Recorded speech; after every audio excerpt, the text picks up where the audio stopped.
South West London CCG. The meeting is being recorded on Teams and is going to be uploaded onto the South West London CCG website. So in virtual terms, we are meeting in public. If you do not wish to be filmed, then please make sure you turn off your camera, otherwise your images will be uploaded onto the website in due course. And what I've been asked to let you know is that there is an acronym buster or glossary available if there are terms that are used that people don't understand. However, I hope that we will all, because it's a meeting in public, largely speak in terms that we expect members of the general public to be able to understand. I think that's important that we use that as a principle. So are there any apologies, Ben? We had an apology from Van Geidikel from Croydon, who's the DAS, but I believe we've got Nick Ireland in his place, and Jonathan Bates is unable to attend as well. Okay. And Matthew, I think you're going to have to leave early as well, is that right? Because you've got another meeting that clashes.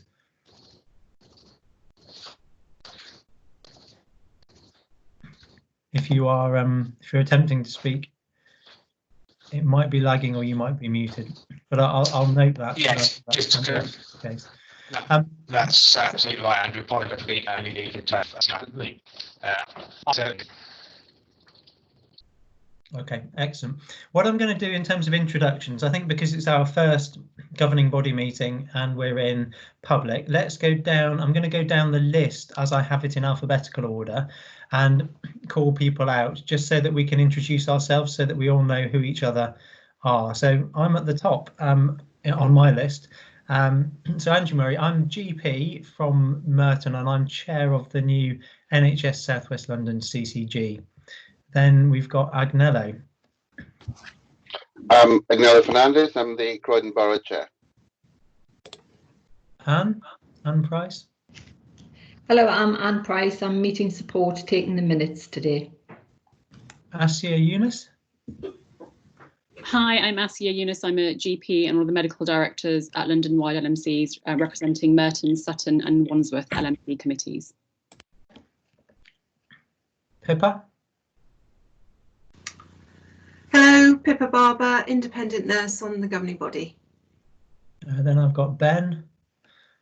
Hi, Ben Luscombe. I'm Chief of Staff for South West London CCG. Bruno. Hi, I'm Bruno Meekings and I've been asked to attend these meetings on behalf of the South West London voluntary sector infrastructure organisations. Charlotte. Charlotte Gorn, Director of Communications and Engagement. Dagmar. Dagmar Tsana, I'm Director of Public Health in the London Borough of Merton and DPH representative. And then I've got Dave Curtis. Dave Curtis, Head of Health at Merton, or observing on this one. And David Smith. David Smith, I'm the lay member for finance for the governing body. Patrick. I'm Patrick Gibson, new Richmond Borough GP Chair. Gordon Kay. Hello, I am Gordon Kay. I'm the manager of Health Watch Croydon. James Blyth. James Blythe, I'm Locality Executive Director for Merton and Wandsworth. James Murray. James Murray, CFO. And Julius Parker. Hi, I'm Julius Parker, Chief Executive of Surrey and Sussex Local Medical Committees, representing the boroughs of Croydon, Kingston and Richmond. And Karen Broughton. I'm Karen Broughton, I'm Exec Director of Strategy and Transformation for South West London CCG. Kevin Richardson.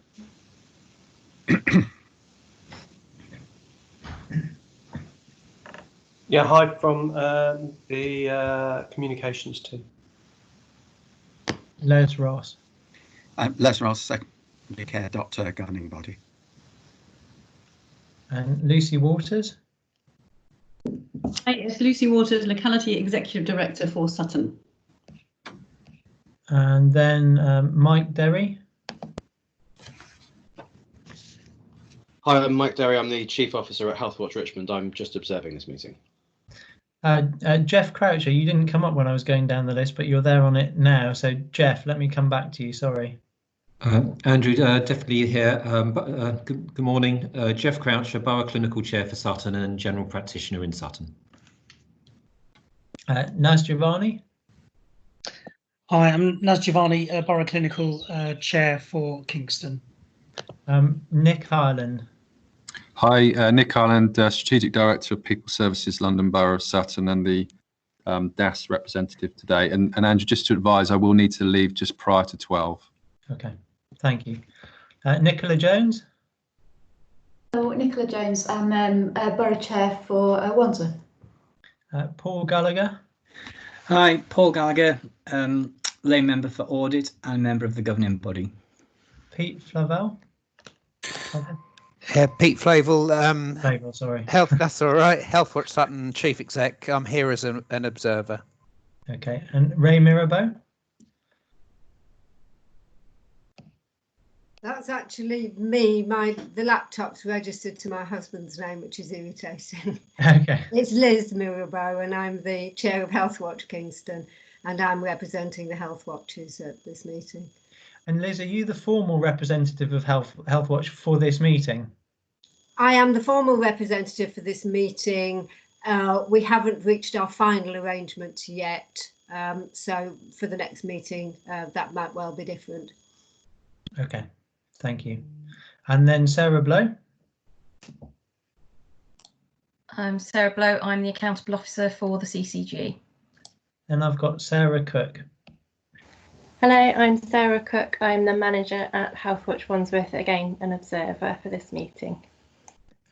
Susan Gibbon. Hello, I'm Susan Gibbon. I'm the lay member for Public and Patient Engagement on the CCG Governing Body. Tonya. Hello, I'm Tonya Michaelides. I'm Executive Locality Director for Kingston Richmond. And then last but by no means least, Vasa.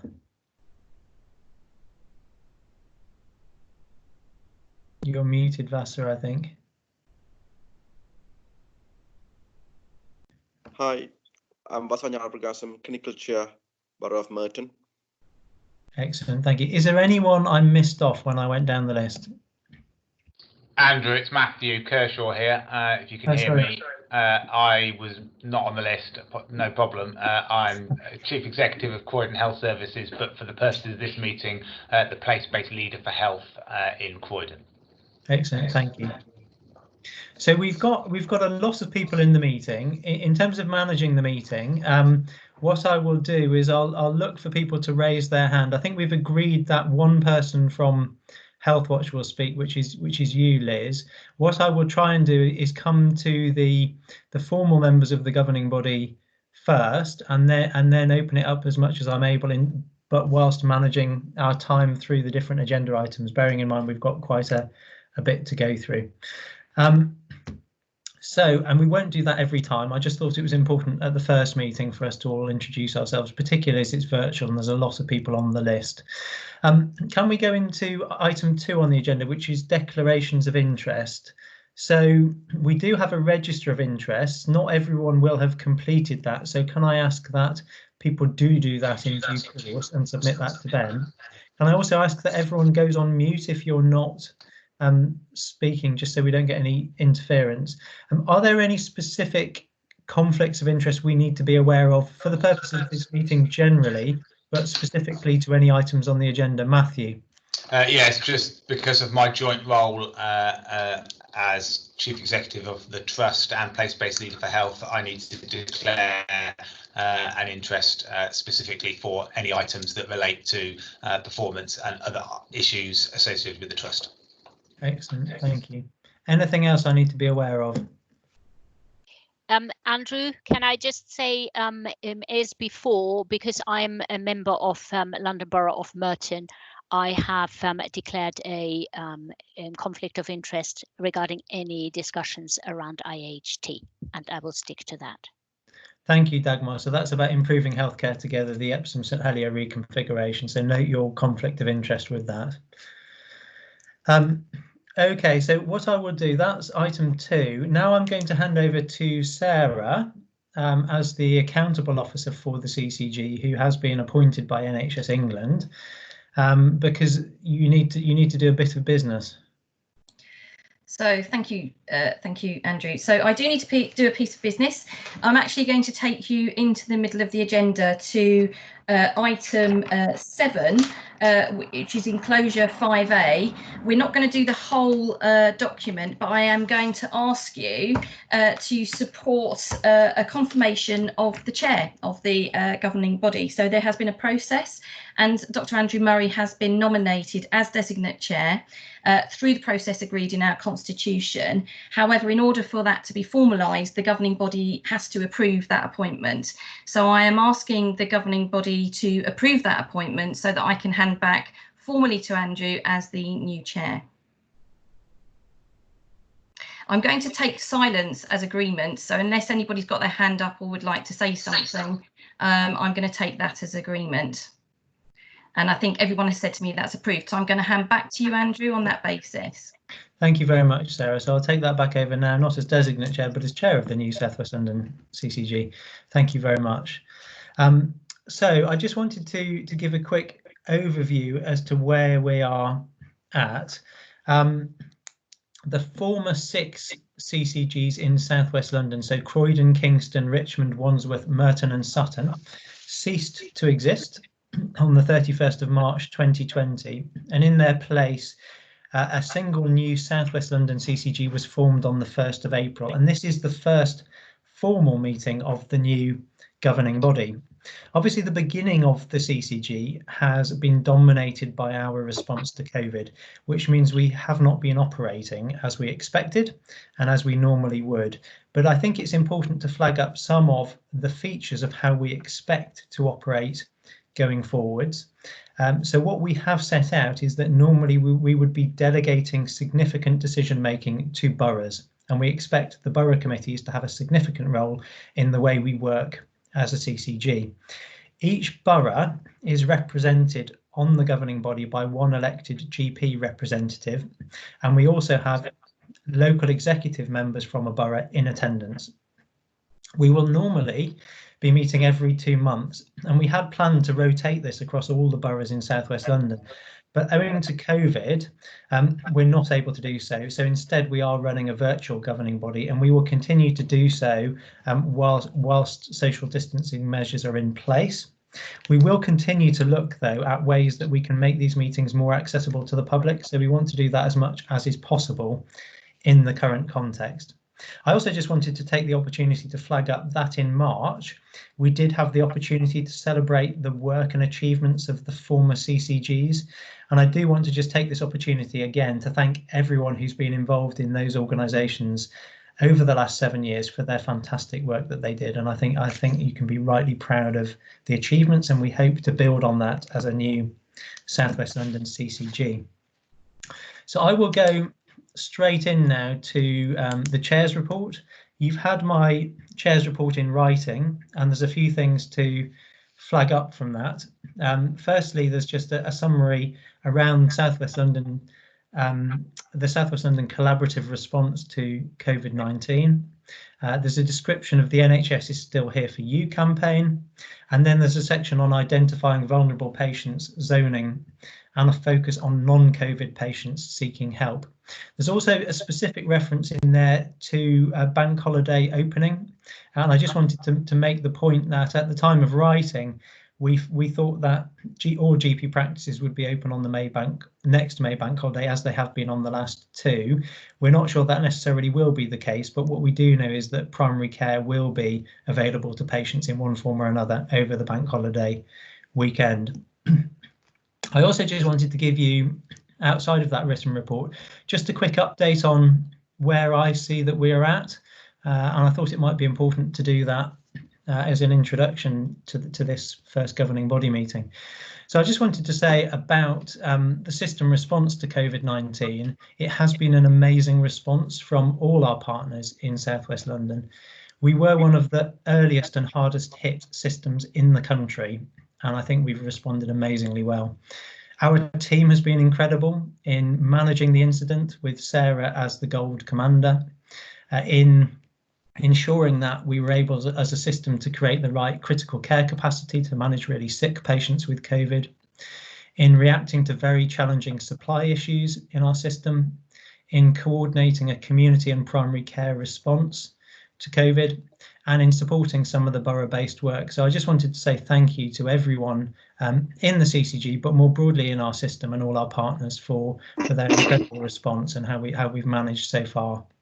It's worth saying that in responding to a national level 4 emergency, the usual organisational powers, including those of the CCG, have been suspended, and we've been operating through a top-down command and control structure with lots of directions from the national and London NHS teams. And there's obviously been a very heavy focus on acute hospitals and critical care capacity.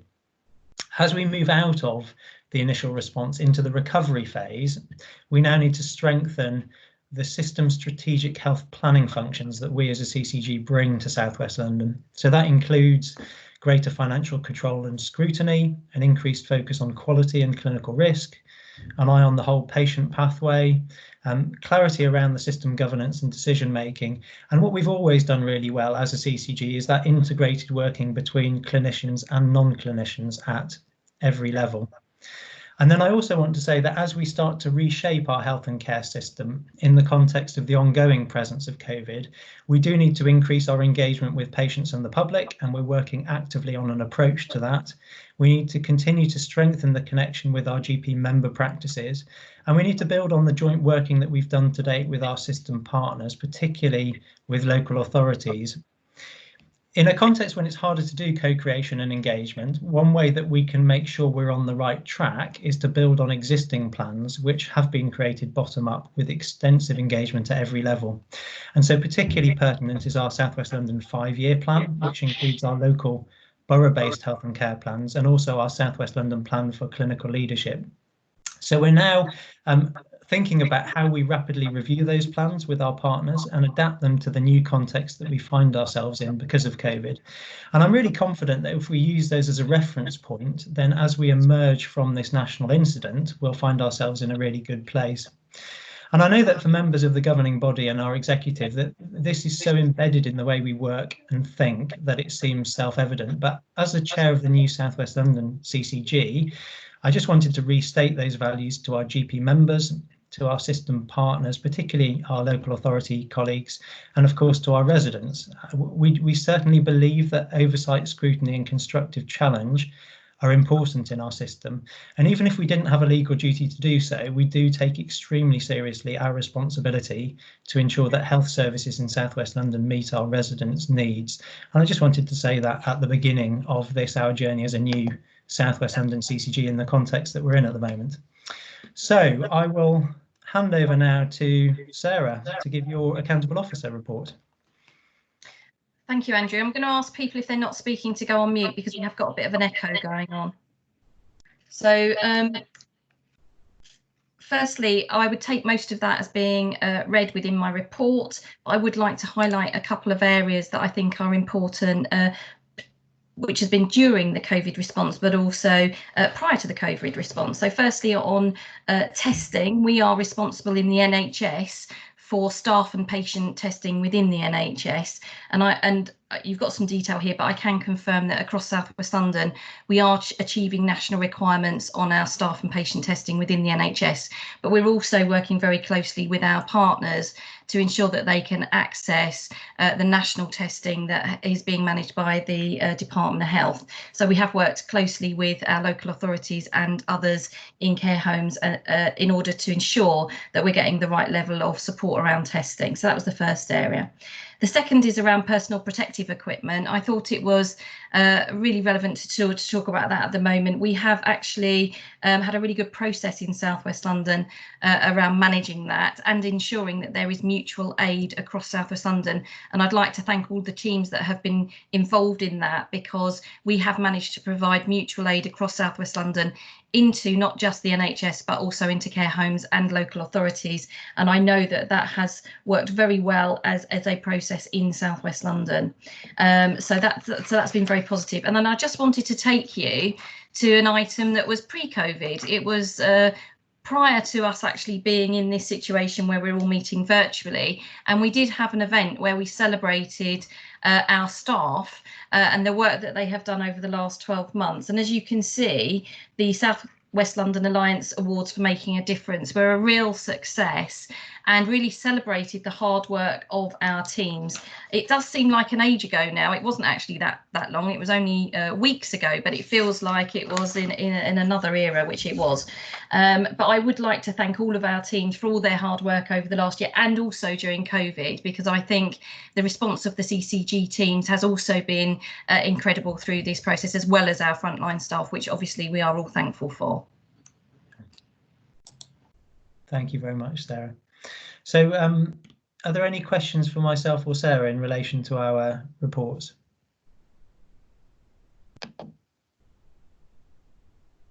Ray, I'll take Liz. Yes, sorry about that. Yes, there's a couple of questions. One for yourself, Andrew, which is that I'm sure Health Watchers will be interested to know in relation to working actively on an approach to engagement, what that entails and the timeline on that. So that's the first question. And the second question is for Sarah, and that was about testing and PPE in relation to staff caring for people within their own homes. I think we've heard about hospitals and care homes, which is great, but I'd also be interested to know about domiciliary care. Okay, thank you very much. So just to pick up your question about engagement, Charlotte Gorn is working actively on a plan for how we do that, and I know she'll be discussing that with Health Watch. Charlotte, do you want to say something about that very briefly? Yeah, just quickly. So Liz, you remember last Monday at the South West London Health and Care Programme Board, we took forward an approach for the partnership to agree how we engage patients, but also our health and care staff around the recovery. And you remember we talked about the kind of need for pace, but also the need to bring people with us and the need for engagement. So we're working through that. And I think actually we've got a meeting in next week, haven't we? And we had a meeting earlier, I think it was last week, to talk through with Health Watch and voluntary sector partners how we do this. But I think key to say is, as Andrew said at the beginning, it will be built on our local health and care plan approach, which is a bottom-up approach, and also overlaying that with our clinical engagement across South West London. So really it is refreshing those local health and care plan, building on the huge engagement that we've done so far, and also the huge amount of clinical engagement we've done so far. But I think key, and I was really pleased the programme board agreed to it, was what we must have, you know, in our minds as we go forward is, you know, what matters most to patients and what matters most to our staff in how we do this recovery, and make sure that, you know, that is taken into account. Thank you, Charlotte. And then Sarah, your response on the issue of testing and PPE. Yes, so obviously on testing, that is the NHS responsibility is around NHS staff and patients. There is a national programme run by the Department of Health around all other parts of the system. It's pretty wide ranging, and most people, particularly in a caring environment, would be able to access that. It's an online process, and you access that, and you need to then go to one of the national test centres. And there are home tests available, I believe, but that isn't actually run by us in the NHS. However, we are trying to link it all together, but it is a nationally run process, but people should be able to access through that. Thank you, Sarah. Right, I shall bring that item to a close. Sorry, could I just ask also about the PPE for domiciliary care staff was the other? Sorry, yes. Sarah, do you want to just specifically respond on PPE? So again, local authorities, I mean, is Nick Island still here? Local authorities are... yeah, I can come in. Yeah, do you want to come in and answer that? So because it sits with local authorities, thanks. So yes, so local authorities are responsible for ensuring that the care market has enough PPE. And in South West London, the lead local authority is the London Borough of Sutton, and undertakes the orders on behalf of the boroughs and the care market. And I can add that on a daily basis, all care homes are asked to provide an assessment of where their supplies are at, so that we can keep an overall picture of the amount of PPE in care homes, and ensure that if they get into issues of difficulties around the amount of PPE, that they know where to go for emergency supplies, which is with each borough. But there are a number of routes by which they can access PPE. So there's an awful lot of support in place for care homes and non-care providers. And I'm not aware of providers not having enough PPE. Sorry, if I could just ask again, it wasn't care homes, it was domiciliary. Liz, what I would suggest, can I suggest that outside of the meeting, I get you to have a conversation with the right people from our team, so that we can just thrash this out a bit with you and with Healthwatch to make sure this is adequately covered. Is that okay? Yeah, that's fine. Okay, thanks.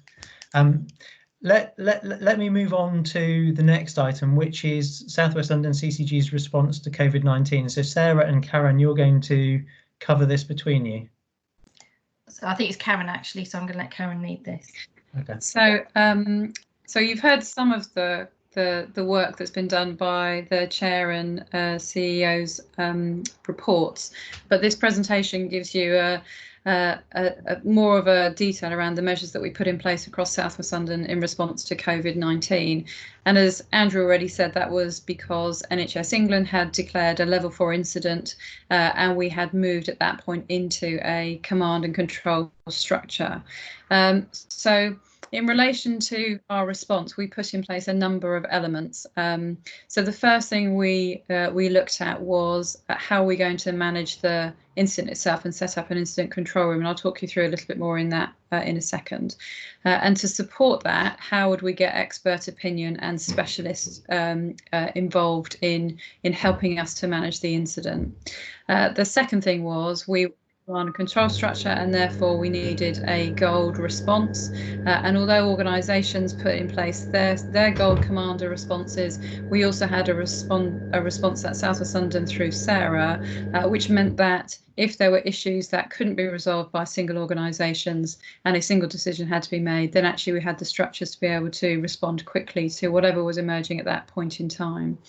And then the final thing we looked at was within the CCG was the director on call rota, and we changed that to increase the level of seniority on that rota so that director only exec directors were on that rota to make sure that we were able to respond quickly. When we began to think about our response, we designed it to do a number of things. We knew at that point that the virus had a very changeable nature to it, and as Sarah said, we haven't seen something like this in the health service before, and therefore we knew that whatever we put in place had to be agile and responsive to the changing nature of the virus, as well as the changing national response measures and instructions that were coming down. So what we couldn't do is to have a very solid structure or a very solid thing that wouldn't actually move and change with the needs of the response. We also wanted to make sure that we were supporting leaders in their organisations to manage. So what we were very conscious of is that a South West London response was not there to manage what was going on in organisations. It was there to support the frontline care that was being given to patients. We wanted to make sure that it was guided by experts, and so we set up a range of cells, which I'll come onto in a second, to provide expert advice and support as we moved forward to manage the incident. And we wanted also to make sure that we were able to capture and share learning, because we were learning about COVID, and we needed to make sure that our response could be adapted depending on what we were seeing. But we also knew that we had to make sure that we were coordinating as a system, and therefore we had to make sure that whatever we created had effective links into both local resilience forums and South West London health and care organisations to make sure that we were working together for the benefit of the populations. But most importantly, we needed to make sure that clinicians and professionals at the front line had the right information, the right kit and equipment and everything they needed in which to care for patients, and for the people that were running those NHS organisations, that they had the information and the ability to do that. And then finally, we needed to make sure, and we do need to make sure, that actually we develop our plans to recover from the incident so that we can move on and deal with COVID and non-COVID patients over the coming weeks and months. So if I just talk about the incident control room, and if you want to follow me, I'm looking at slide 5. The incident control room was set up, staffed predominantly by CCG staff, and its job was to command, coordinate and make decisions in relation to the COVID-19 incident. It was staffed and is staffed 12 hours a day, 7 days a week, and we're currently reviewing that because as we see the number of patients with COVID decrease, we may not need to see that particular resource continue in the way that we've currently got it in place. And an important role that the incident control room had was directly linking with NHS organisations as well as health and care providers to make sure that information was cascaded, issues were cascaded, things were mitigated, issues were identified and solved together, and that we coordinated our action to resolve those across the system. And we set it up in a very disciplined way, you know, as you'd expect, standard operating procedures, etc., which are detailed on the slide, but a very strong disciplined approach to the control room. And if you move on to slide 6, the structure shows the range of clinical and other cells that were set up to support. And you've heard some of the things that those cells have been doing through Andrew and Sarah's reports. But through these cells, we were able to lead the expansion of clinical care capacity. We were able to think about the clinical impact of the ways of working and some of the system changes that may have been put in place temporarily to support patient care. We were able to make sure that staff were tested to see whether they were COVID or non-COVID. And we were able to support NHS returners, an expansion of the workforce for things like NHS returners and volunteers coming into the system to help us with the response. We also, through the supply cell, managed, as Sarah just very well described, the PPE challenges and the mutual aid that was a significant challenge for us, and something that actually we did incredibly well as a system. And as Andrew mentioned earlier, through these cells, primary care and community responses to supporting patients out of hospital were also taken forward. And through the comms and engagement cell, we were able to make sure that all the national messages were amplified, that organisations had the information, and we were able to make sure that everybody knew what was going on. We latterly created a finance cell because although we were looking at the financial impact of COVID, we also wanted to make sure that that was well managed. So, so just in summary, so far, the NHS and care systems in South West London have treated just under 5,000 people with COVID. It was a response that we pulled together as a system to a level 4 incident, which NHS England had declared. We set up a response that made sure that we were guided by experts and expert opinion, and also that we were doing this collectively as a system rather than as single organisations. And I suppose the final thing to say, I mean, just to echo what Andrew and Sarah have already said, NHS care and care staff in the front line and leaders of organisations and all of those support functions that mean that both health and care organisations are able to treat patients really well. We would like to thank them for all they've done and the tireless support that they have given us and given patients in the managing what is the initial phase of COVID, but just to formally record, and I'm sure the governing body would like to join us in formally thanking everybody for the role that they played in managing COVID. Thank you, Karen. Thank you, Karen. I'm sure that's right, and thank you personally as well for all the work you did in helping set up that structure and make it effective as well.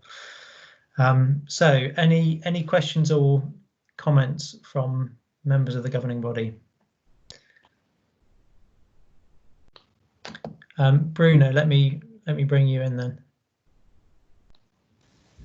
Yeah, my question was in relation to the early stages of the epidemic and discharges into care homes. Do we have, I understand that obviously we will be acting in line with national guidance in terms of discharge processes and testing, but do we have some level of confidence that discharges during the very early phase of this have not led to cases of COVID-19 in care homes in our area? So the best person that may be able to give the answer to that, Bruno, is Lucy, because Lucy's our care home lead. Lucy, are you able to respond? Well, yeah, I could give you an initial response as well, which is as we go through recovery, what we will be doing is looking at everything we've done in our response to COVID and looking at what's gone well and what we could have done differently so we can learn from it for the future and for our future response to the different phases of COVID. So we may not have a comprehensive answer at this stage on any of the bits of the initial response, but it is something we are committed to doing because we want to learn from what's happened so we can ensure our response improves as we go forward. That's probably about all we can say at this stage on that one, Bruno, I would think, but it's a point well made. Yeah, I think that's very helpful. I think that obviously there is not an understanding at a national level that there might be issues in that kind of area. So it's as well that you're going to see whether or not there's anything that might have been done better. Yeah, thank you. Excellent. Thank you very much for that report, Karen. That was for information, so for us to note. And because I know we've got a very stacked agenda, and the next bit is going to be particularly valuable to people who have a particular focus on one or more of our boroughs, I want to make sure we move straight on to that. And this is an update for us from the borough chairs. So I think we are due to start with Croydon, which is you, Agnello. Thank you, Andrew. Just to say, we had an amazing response in terms of the health and care system in Croydon, standing up to the circumstances with COVID. Given that we're the largest borough, given that we have a demographic population that is more at risk, it was understandable that we were going to have over 1,000 plus cases of positive of COVID, and the staff at the front line, whether they were in the hospital, the support staff, people whose jobs had to be changed to fit in with what was required, have really been excellent in terms of their dedication, and the clinical leadership and the leadership overall has been unbelievable in terms of the responses that we've had. And sadly, also because of the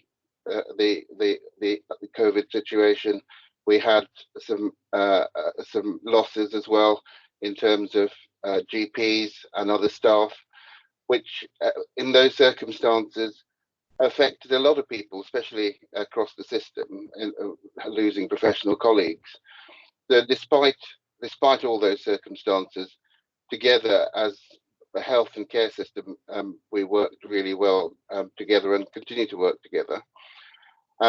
Needless to say, Croydon University Hospital centred around the acute response and starting off with a threefold increase in ITU capacity, which was an amazing feat in itself in a short space of time. The whole system, whether it was in the hospital or general practice, stepped up with remote working, video consulting, zoning, both in the hospital, in the UTC, in the hubs, and in all the 50 GP practices within a short space of time, within less than 2 weeks.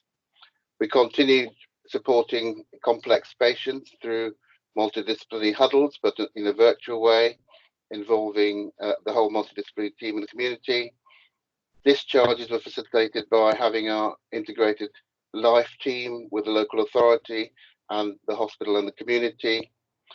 And over a weekend, a hotel for the homeless was put into place by working with our out of hours service. So an amazing response by a lot of people right across the system. And a lot of what's been learned and's worked well is something that we need to learn from and see what we can keep and make sure that what works well and what's worked well is something that we carry on for the future. I think key to this, and the key to my presentation, is the One Croydon partnership and the relationships that we've built across the system with health and care between the hospital, the GPs, the local authority and the voluntary sector has come into demonstrate what it means, what true partnership is about. One, in terms of looking after the vulnerable in the community, the whole care home situation, given that we've got the largest number of care homes in Croydon, and also the people that are being shielded at home. I've never seen the voluntary sector so involved and stepped up to deliver care for people in the community in the homes as they have done in the last few weeks. And I think saying that it's been amazing has just been an understatement. Local practices, GP practices, heavily involved in supporting, looking after shielded patients, vulnerable people, and also in terms of the care homes work, social prescribing link workers involved in ensuring that the links are made in ensuring that food supplies and support for people at home. And a lot of the transformation that we've done has been built on in terms of Croydon as a place, which then adds to the strategy work that we're carrying on doing. And I think what this whole incident has done is solidified the relationships in Croydon between the different partners, so that we're ready for future waves if they were going to be of COVID, but also how we take forward the collaboration that we've had before the COVID incident, during it, and how we take it forward to the next stage in terms of working much more in a much more integrated way going forward. So I think out of a difficult situation with COVID, it's shown in Croydon that the working relationships that we've had and the way that we have moved forward has improved how we're going to carry on moving forward in the future. Thank you. Thank you, Agnello. Sorry, just trying to unmute myself. Let's go to Naz. We've got another 5 boroughs to go, and we're trying to get. I've got about 12 minutes to get you through this, so let's hear your concise version. Thank you, Andrew. Just very quickly, I just want to echo Agnello and Karen's points around thanks to the different services that have come together across health and care, primary, community, secondary care, mental health services, and also the immense work done by the borough to support the isolated population and the homeless. I mean, to try and capture this all on one slide is really quite difficult. So just a very brief update around primary care. There was a rapid deployment of hot hubs, hot cars, cold cars to support practices and separate COVID and non-COVID patients, so that to try and create safer environments. And there was really collaborative working across primary care networks, federations and the CCG to be able to implement this. There were quick setup of triage protocols based on the latest respiratory evidence and admission criteria, and we linked in very carefully with the trust around the admissions themselves. Obviously, with the practices, there have been new ways of working, as Agnella's mentioned, with regards online video consultations, telephone triages, prior to any face-to-face consultations that patients would be having either in the hot clinics or in the practices themselves. The community services have made an immense, have done an immense piece of work around supporting discharged patients, of discharged COVID positive patients, and the ability to be able to support primary care in their routine and long-term condition patients. There's been a lot of information sharing and updates across Kingston and Richmond, and examples of these are webinars across primary care, and also comms through regular newsletters, weekly calls between primary and secondary care, regular calls with community private providers, and also regular calls with PCN clinical directors and the Federation to be able to manage and support the hot hubs as well as the visiting services. Marie Curie has been rolled out across Kingston to try and support advanced care plans for the most vulnerable patients, particularly in the care homes, and so that is a piece of work that's still ongoing. And where the ability to get volunteers and working across organisations comes to Agnella's point around creating a system view and collaboration across all partners. With Richmond colleagues, we've been working with Kingston Hospital Trust on stranded and super stranded patients, which the numbers are at a record low, and there are weekly collaborative meetings with Kingston Hospital. And we are providing input into their communications to be able to share with primary care. So that's just a very brief overview, but I just can't understate the amount of work that has happened and the rapid deployment that has occurred in Kingston and probably the other boroughs too. That's all for me. Thanks. Thank you, Naz, and really impressive the amount that's going on.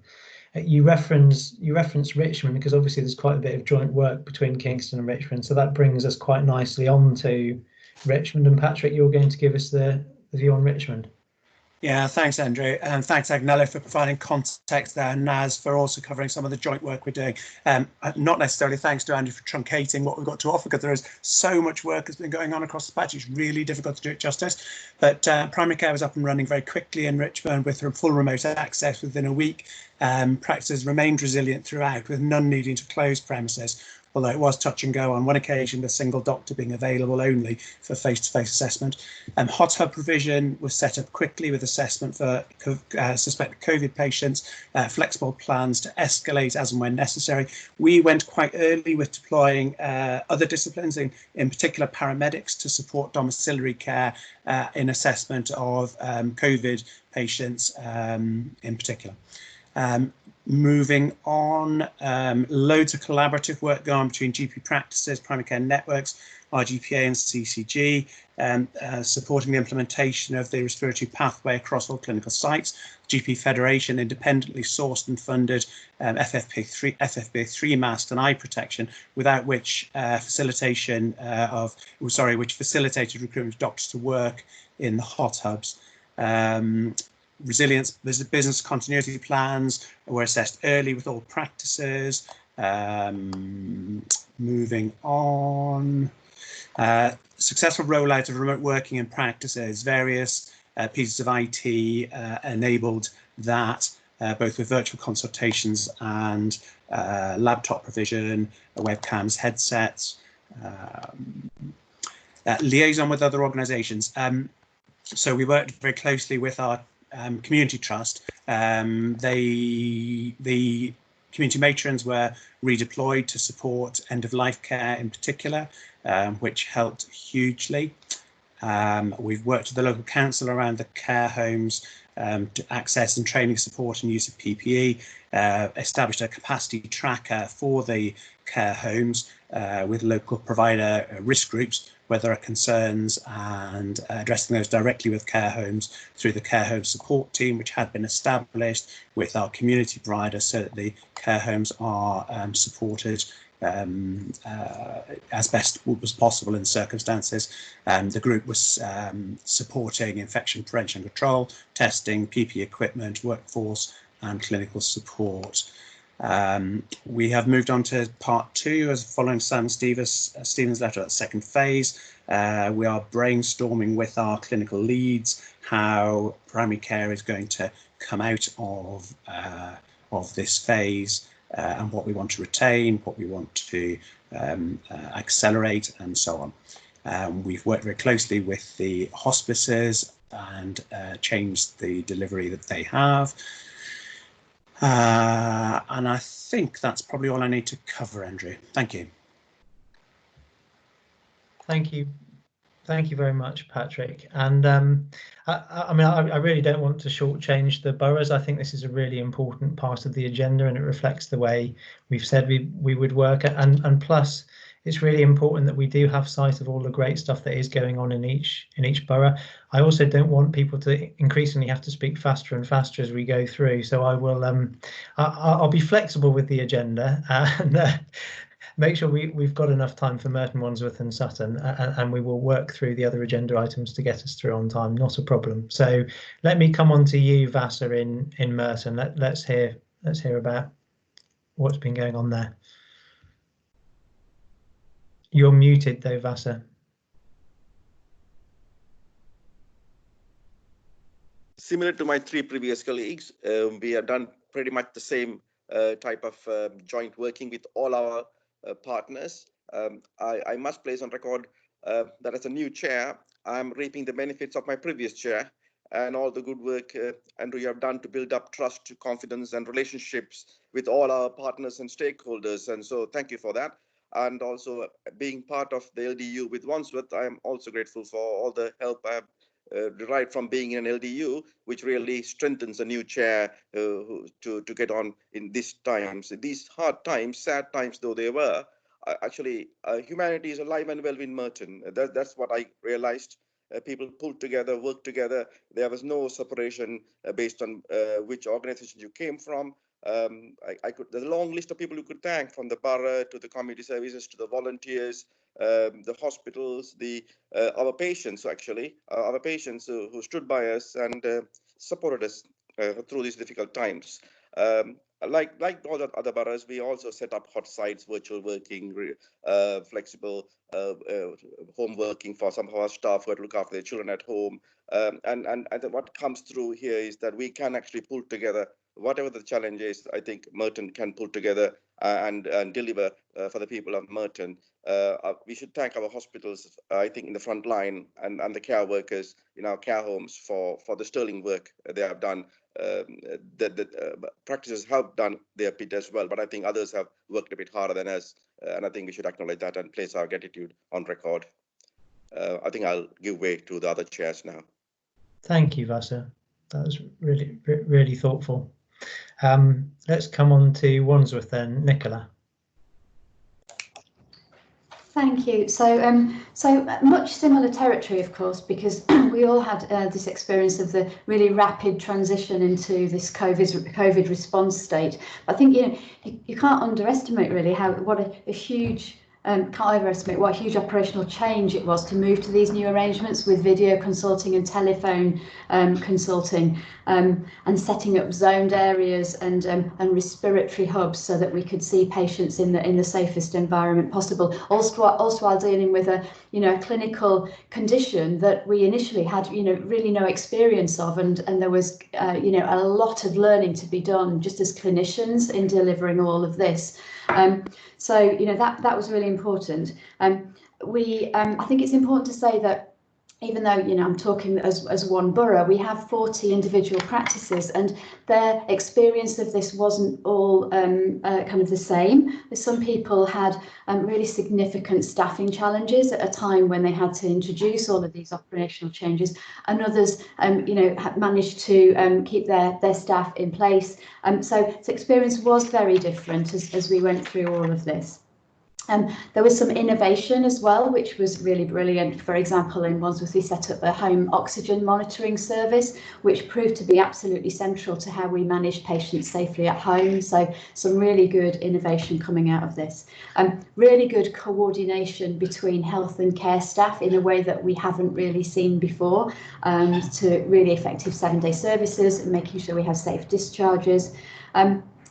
The link worker service really came into its own here. From a fairly slow start in Wandsworth, they were very proactive and really accelerated the integration of that kind of work into primary care, which I think was brilliant.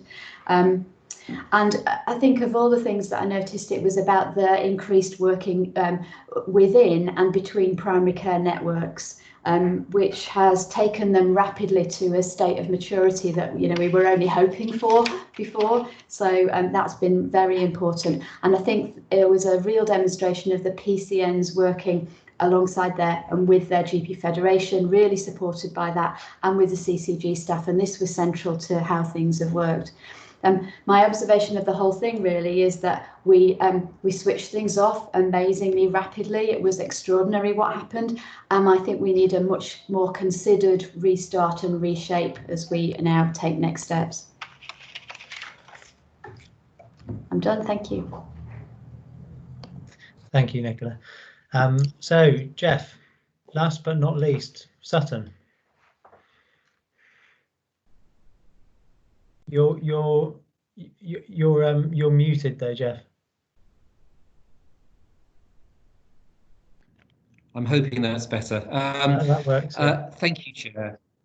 There has been a really amazing response to COVID-19 in terms of how our health and care partners have worked together at pace, and sort of deepening the strengthening relationships that we've had with integrated and coordinated care in Sutton that we've been in place for some time. I've just got 7 points. I'll go through them as quickly as I can. I appreciate time is short, but I wanted to start with the primary care networks and how they have been an amazing resource to supporting the local systems, setting up community response teams that have built on what we've done with Sutton Health and Care previously. These teams have produced multidisciplinary teams that have produced good care home support, learning disability support using Age UK, voluntary sector and mental health services, social care pharmacists and GPs in a really innovative way to make sure that good services are delivered. We've also set up system-wide arrangements around pharmacy. So we had different pharmacy teams in Sutton from our federation, from our CCG, but also from our PCNs, and those three organisations work together to produce a system-wide collaborative approach to pharmacy services that support the system, and that has been really effective in what we do.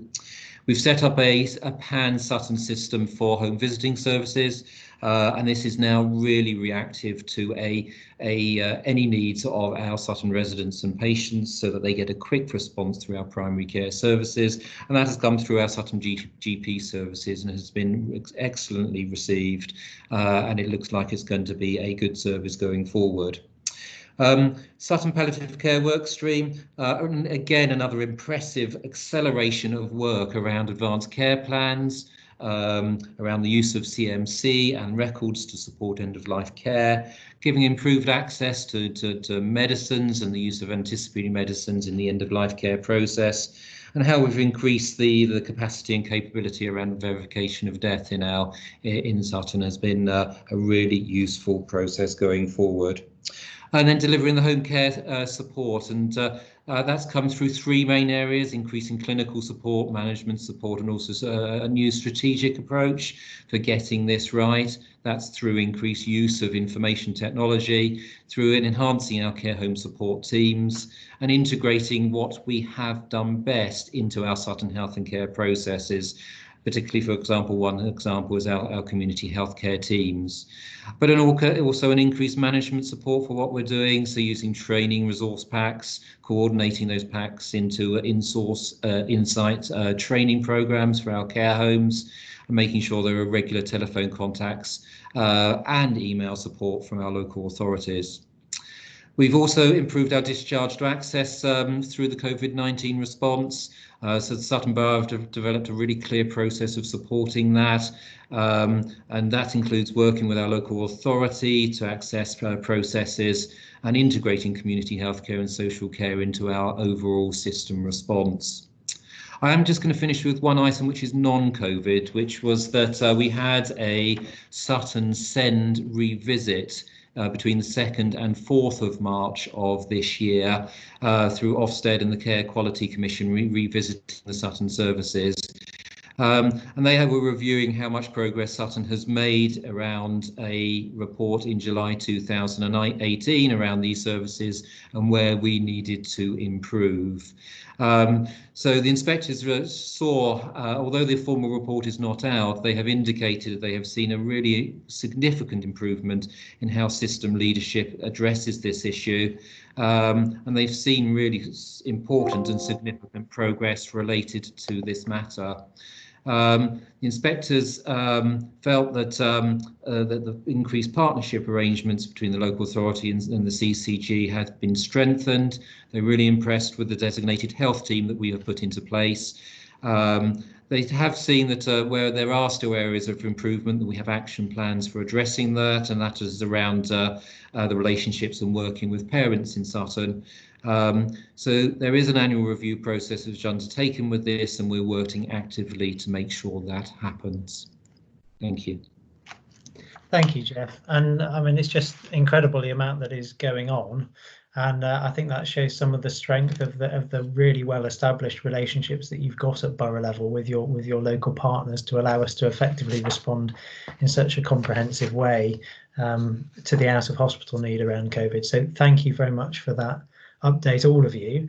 Are there any questions or comments on the borough updates? So I have a hand raised. I'm just waiting to see who that is. Bruno. Yeah, I just wanted to pick out the feedback from Croydon as being particularly interesting, and the multi-sectoral approach which has been taken there. I think that, I'll get onto my question in a second, I think that moving out of this level 4 emergency, there are going to be service changes which have resulted from innovation that are going to need consultation and engagement. And those kind of mechanisms, those kind of cross-sector mechanisms are key to having good communications and engagement at a local level. So I was wondering whether there was going to be a particular focus on getting place mechanisms up and running as soon as possible, because I know that those will have been set back by the epidemic, and that the level of work will not have been possible because people have been pulled into other things one way or another. But there is a real advantage to that, both in terms of communications and engagement with local borough residents and the communities of interest like local authorities, but also in terms of service development and things like accessing additional funds. I know, for instance, that Croydon might be able to put in a bid for the Healthier Communities Together fund. So I was just wondering about what the focus would be going forward on that real borough level collaboration between the sectors. I think you're right, Bruno, in terms of where things have been up to now, because obviously with the response to COVID, it has affected the way we work. I don't know, Sarah, did you want to just respond to how we anticipate shifting the way we work going forward in the next phase of our response to COVID, particularly the role of borough committees, I think is what Bruno was getting at, the borough-based work, and how we expect that to restart. So number one, we're still in the incident. We're expecting to stay in the incident for quite some time. So there won't be a formal process around local committees. But what I do know, and what has come through really clearly from the work that people have just presented, is that the borough level working and the integrated approach to how we work at a borough level is very strong and continuing, and will continue throughout the incident. So I see no reason why that integrated way of working at borough level will not continue. Formal statutory governance around funding and delegation obviously is on hold at the moment, but that should not stop us from having a real borough focus to everything that we are doing, and particularly around how we develop our response to the ongoing incident, but also recovery from that over the next 18 months, if we get to that, to be honest, because we still do not know at what time we will come out of this incident phase.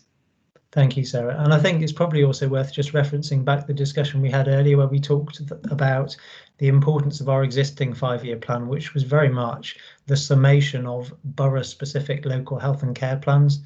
They remain key priorities for us. What we need to do now is review those in the light of the current context and make sure that we adapt them for the circumstances we find ourselves in right now. And I know that's the process we're working on and setting that out over the next couple of weeks. Dagmar, shall I let you come in? Yeah, hi, Bruno. I also think not to forget health and well-being boards. I think it's time for them to come into their own, and ours will start again in June as a obviously virtual meeting. But a really important part of that is to understand the COVID impact on the whole community and how we can mitigate any negative impact and build on some of the fantastic volunteering and solidarity spirit. Thank you, Dagmar. That's really helpful. Susan? Yes, I think it was just picking up on Bruno's point, and a conversation I've been having with colleagues at Healthwatch and CVS is about how we're going to build our engagement strategy at a local level, whereas though the boroughs may have been working on a tactical approach to COVID, we need to get back into a process where there is a due process of consultation and engagement with local people as well, and they being key players within the borough structure. Thank you. All really good points. Nicola. So yeah, just on that, I think it's not just due process regarding this. I think actually we can't design the next phase really without patient input. It's absolutely critical. We'll get it wrong if we don't involve people now in next steps. Thank you. Liz. Yes, I think something else that will be interesting to explore as we move out of the current phase is around the management of long-term conditions, because as we were discussing briefly yesterday with Susan, people with long-term conditions, and I'm reflecting on my own husband's experience, have been encouraged to manage their own condition, work with their capabilities and capacities, whereas of course understandably currently people are being told you're vulnerable, you must stay at home and so on. So I think a particular issue to explore will be whether that has had an effect on how people see their LTC, and whether people will need to be encouraged to, if you like, whether re-ablement will need to be part of the conversation as well. Yeah, I think that's a really good point, Liz. Thank you for that. And I know we are actively looking at that. I mean, we're aware that people with quite significant non-COVID health needs have not necessarily been accessing the services that they normally would in COVID, and we're very mindful of the risk of that.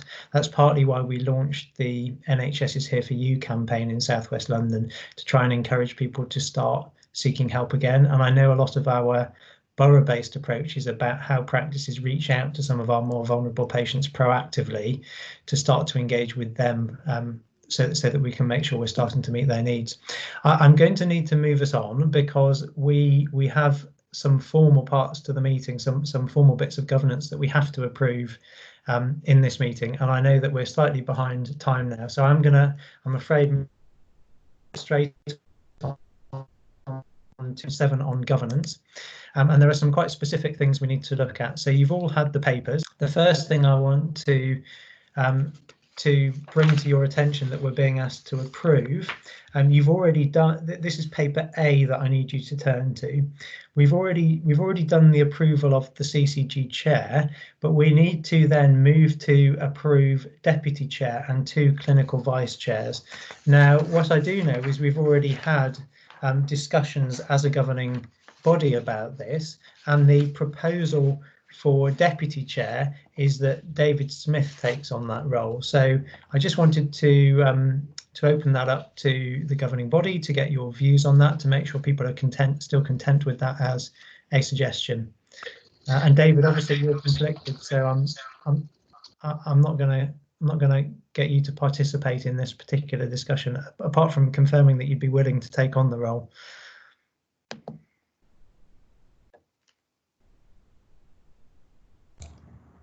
Oh dear. I'm sure he is. David, yes, Andrew, I am. Sorry, I was trying to put a message in chat, but yes, I'm prepared to take it on. Thank you. Thank you for the offer. So can I just have views from the rest of the board? Are people happy with that? Yeah. Andrew, it's Matthew here, very happy. Yeah, happy to approve, Andrew. Okay, any dissent from that? No. Good. So as a governing body then, we're formally approving the appointment of David Smith as Deputy Chair of the new South West London CCG. And then we've been through a process with the borough chairs, the idea being that we would have clinical vice chairs for myself to be able to cover in various different settings. And so the proposal is that both Nicola Jones and Naz Giovanni take that role between them. So we have 2 clinical vice chairs, and I know that the borough chairs are content with that, but wanted to open that up to the rest of the governing body to get your approval for that.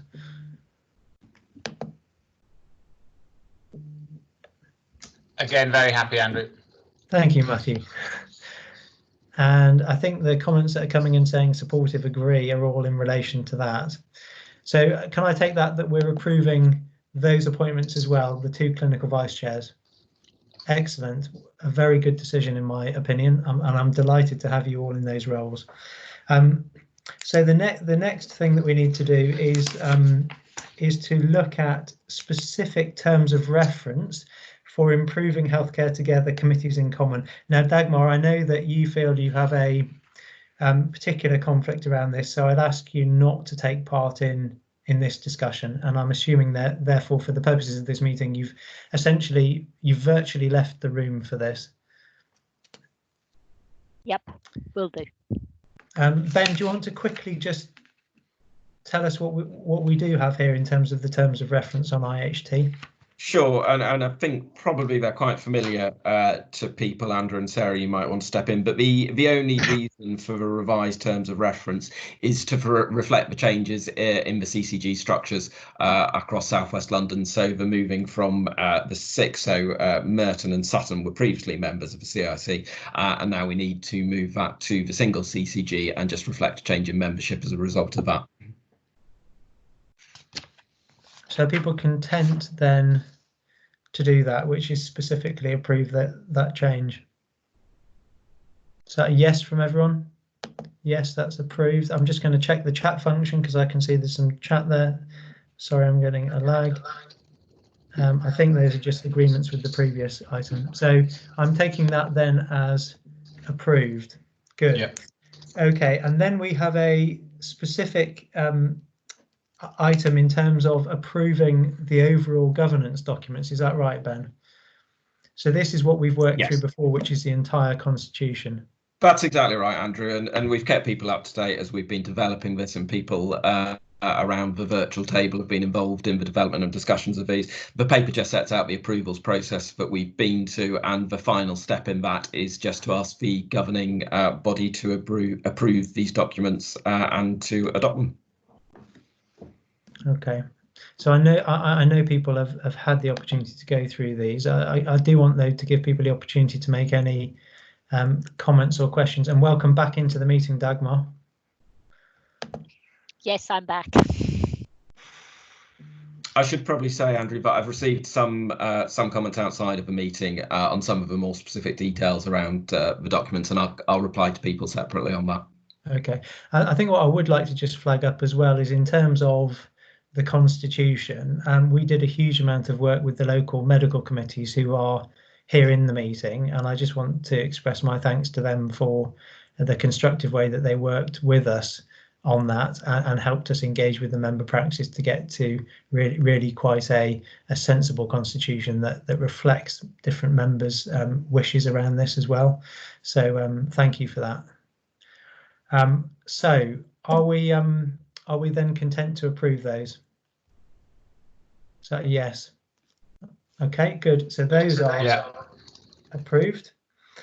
And then the next item in the governance section is not for approval. This is for information only because we've already seen this and approved it, which is the South West London CCG merger close down report. Is that right, Ben? It was just policies and the merger close down report. Yeah, it's just to close off the whole thing, really, Andrew, and just to update governing body members since we last discussed this, I think back in January and February, and obviously, again, throughout the last year, I've been keeping governing bodies of the former 6 CCGs up to date with where we have been in the merger process. So this just finalises that processes and shares some of the final approval documentation that we received on that. Okay, thank you. Sorry, and I was just noticing in the chat function, Liz, that you've raised you had asked some questions around governance.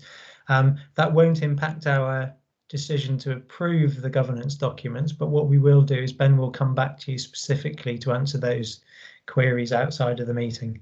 But can I take us back then to what we've just talked about, which Ben has just outlined? Are there any questions or comments on that? No? Good. Thank you, Ben, for pulling all that together. I know it was a huge amount of work for you, and there's an awful lot for you to have gone through. So really well done, and thank you for all your support with that. So I'm going to take us on to section 8 on the agenda, which is the committee updates. The first of which is the Finance Committee update. So David, as Chair of Finance Committee, do you want to talk to this? And I think yes, thank you. Yeah, thank you. So just some brief comments. So the Finance Committee has met for the first time, obviously met virtually, signed off our terms of reference, noted the arrangements, the special arrangements that have been put in place to manage the COVID expenditure. And we then also had a conversation related to the financial position of the former CCGs for the last financial year. And then also we talked around the financial arrangements for the current financial year, and because of COVID, the implications that has for the way we manage our finances across South West London. I'll leave James Murray, Chief Finance Officer, to go into the detail, but that's really all I wanted to say by way of introduction. Yeah, I can pick that up when I do the finance report. Andrew, is that next on the agenda, or I can do the two together? We've got other committee updates, but we can go straight into the finance report. It would make some sense to do that. So yeah, should we just shift that round, and I'll hand over to you to do that, James? Yeah, I'll try and do this quite briefly, because I know we've talked about it in a lot of detail already in various places. But for 1920, as we've submitted the draft financial accounts, and we've got the final audit committee to try and sign those off next week. We've done that. There was an extension allowed because of COVID, but we've tried to stick to the existing timetable, and that's our aim at the moment, to get them signed off next week, and they'll come in full to the July governing body, so we can sign those off. There were no surprises in there, except for the fact that because we had balanced as a system, the overall for across South West London, across all the CCGs and providers, we were given some extra financial support to cover the Sutton deficit. So Sutton, which had previously been forecasting a 5.4 million control total miss, came in on balance. And just for information, Epsom St Helier similarly had some additional PSF. So it's good news on that, to get some extra resource in, and sort of emphasise the benefits of system working as we go forward on there. There was a technical tweak between Croydon Hospital and Croydon CCG, but that just nilled each other out, and that was no great issue. So that was 1920. On 2021, as people are aware, we've put in nationally they've put in new financial mechanisms to get us through the first 4 months of this financial year in response to COVID. I suspect that will be extended through at least till October, if not the rest of the year. And effectively, that's at the moment is allowing the CCGs and the providers within South West London to be funded for the expenditure that they're incurring. And if you can imagine, at the moment, we're in a place where we're spending more money than we might have thought in certain areas, and less money in other areas. So it's a bit of a mixed bag of what that looks like. So that's all up and running. We've got the process and reporting in place to do that across South West London, so we can look at a system picture on that. And we're anticipating some guidance probably end of May, more likely in June, I suspect, about how the rest of the year will work. And I'll bring that to the July governing body, assuming that is all received as well. And that's it on finance. Andrew, happy to take any questions. Thank you very much, James. And obviously this is all in the context that we have committees doing some work, but they don't currently have their formal delegated status. So we're not expecting to see quite so much from the committees, but we know that you're all doing important work in those areas. Are there any particular questions around finance? Questions or comments? No? Okay, thank you. That was for information. So let's go back then to the Primary Care Commissioning Committee. We've got an update. You've got an update in your pack on that from Susan. Susan, you're going to just talk through this, is that right? Well, just an introduction, just so people are clear that we haven't actually met as the original plan for the Primary Care Commissioning Committee, but because there is a delegated responsibility down to borough level to make decisions about investment in general practice as part of this process, we instigated some emergency meetings at South West London level, just so that we could be assured around value for money and conflict of interest issues, which is important as part of our governance process. So you can see the whole list of issues, and the important bit there was to be fleet of foot so that we didn't prevent local boroughs from implementing their programme of work for COVID. So that's the reason for these meetings. We're hoping to have a more formal virtual, though, Primary Care Commissioning Committee later on in the summer. Okay, thank you. Shall I open it up to any questions around primary care, and opportunity if the LMC observers on the governing body wanted to ask anything in relation to how we're doing primary care at the moment. I know that we do have regular meetings, so hopefully you're feeling quite well appraised of the approach to primary care at the moment. But any questions or comments?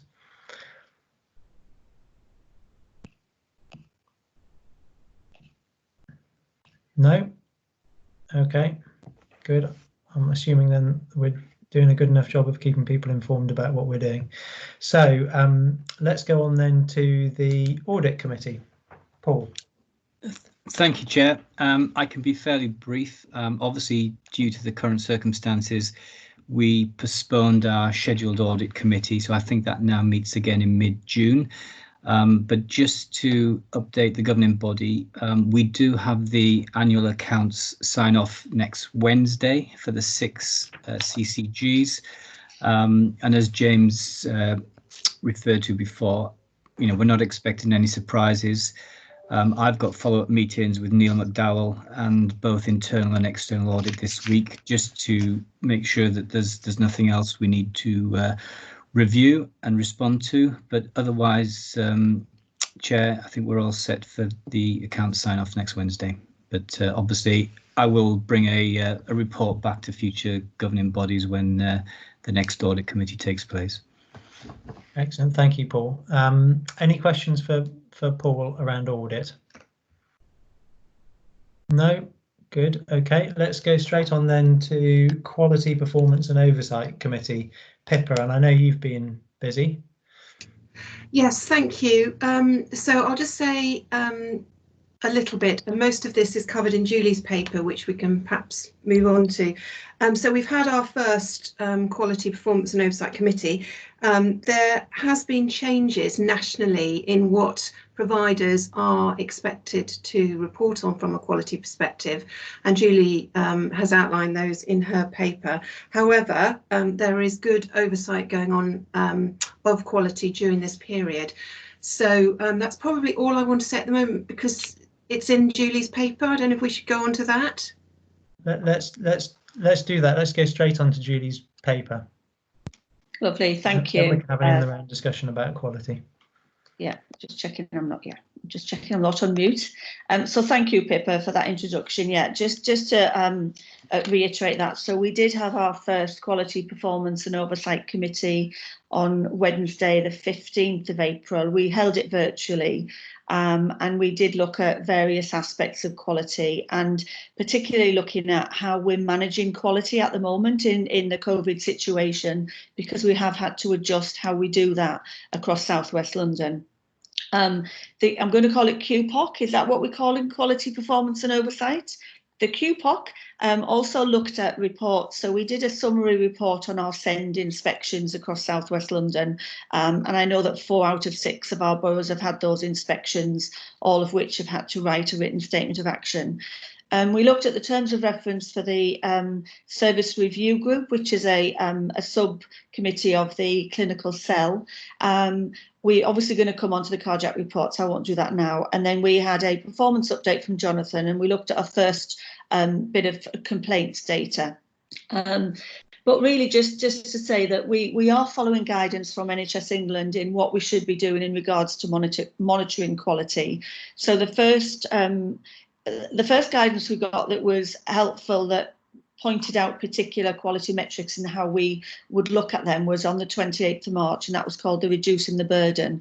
We have since had some, since this report was done, so on the 1st of May, we also did get some guidance which was a little more specific and changed the ask a little bit, and I think that's because things had moved on a little bit in regards to COVID. So I don't know whether you want me to go through the presentation or whether you want me to take questions from people. But what you have in the presentation is some oversight of the areas in the letter and the guidance that we've had that we are looking at, and some of the areas that we've adjusted because of COVID. So there are certain things that we're not going to be asking trusts for example, doing their friends and family and their safety thermometer. But things like the role of the medical examiner and the learning from death reviews and safety incidents or serious incidents are still taking place, but they've asked us to adjust them so that we can get the information we need but not overburden the providers. So we are continuing to do that. Some areas are, we might not be having the traditional CQRGs, but we are still getting that information from our trusts if they are providing it through their internal processes. So, for example, we might attend their patient safety committee. All of this is virtual, and get those papers because they go through their internal governance to their boards, and we're looking at them. So we're not currently asking the trusts to write additional papers for us, but we are looking at what they're already providing. And then what you can see is the place-based updates from each of the areas. So I'm happy to go through each slide, or I'm happy to note and to take questions. It's the first meeting, so I'm not sure how you want this presenting. Shall I stop first, see if there's any questions first? Yeah, I think so. I think assume people have had a chance to look through it, and you've given an overview of what's contained within it. So I think we can certainly open it up for questions. It would probably be helpful as well for people to understand how we think, what work we think we're going to be doing to support the system on quality in the next phase as we move forward. What are the things we're worried about and are going to be paying attention to? If you both have a view on that at this stage, that might be helpful to hear. I think one of the areas I didn't mention, sorry, was also safeguarding. So, of course, we do have our safeguarding teams in place, but I think that's probably one of the areas where we will need to work much more collaboratively, and we are doing with our local authorities in regards to children that are out of school, for example, that would be in essence protected at school, and they now may be at home and not being seen as often. So we have done a lot of work with our local authorities on looking at those children that might be at highest risk. But I think it's probably right to say that we don't know fully what that risk is yet until things come a little bit more back to normal, whatever normal is going to be going forwards. So I do think we need to adjust how we work anyway. We were going to be doing that. We were going to be working more collaboratively, in a more collaborative way with our local authorities and our trusts at borough level. And I think this will probably get us there sooner than we maybe expected we needed to. But I will stop. I don't know whether Pippa's got any other views and whether she would like to add anything. Thanks, Julie. So I'd add for that, yes, definitely safeguarding is one of our priority areas. Certainly in our next committee, some of the areas that we've already talked about on this call are where we're going to make sure we get continued assurance around the work that's going on. So some of our more vulnerable population, how we are shielding people, how we're working with our people with mental health learning disabilities. So we will be looking at that. We will be looking at the work we're doing with care homes and how effectively that is being carried out. So we will be providing some oversight to that piece of work. As we've heard, there's a lot of work going on around that. The other thing we're doing as a committee is putting together a set of quality metrics going forward, some of which Julie has highlighted in her presentation. And because of where we are, some of that's been longer to come into being than it would have been pre-COVID. However, we are still working on that, and we'll keep our oversight on it. So those are some of the areas that we're continuing to work on. Thank you. That's really helpful. So any questions or comments for Pippa and Julie? Nicola?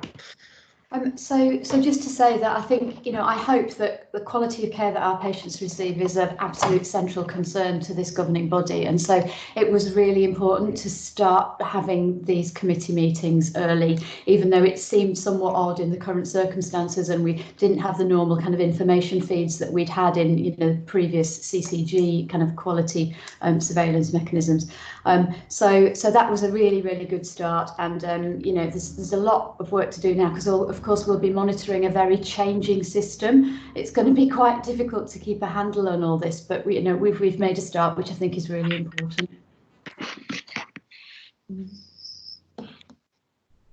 Sorry, let me just get up the list. I've got a slight lag on my computer, but we will get there. Susan. Yes, it'd be just helpful to get some feel for what the risks are. The fact that we haven't got a director of quality across South West London at the moment, and how the workload is being managed. So we did have a meeting last week where we were looking at our all directorates, not just quality. We're looking at our risks within quality with and without COVID, but predominantly COVID risks. So we will and we should be able to bring, I don't know what the plan is for that, Pippa. I know that it's going to a meeting, I think, before it comes to QPOC, or we may be taking something to the next quality performance meeting.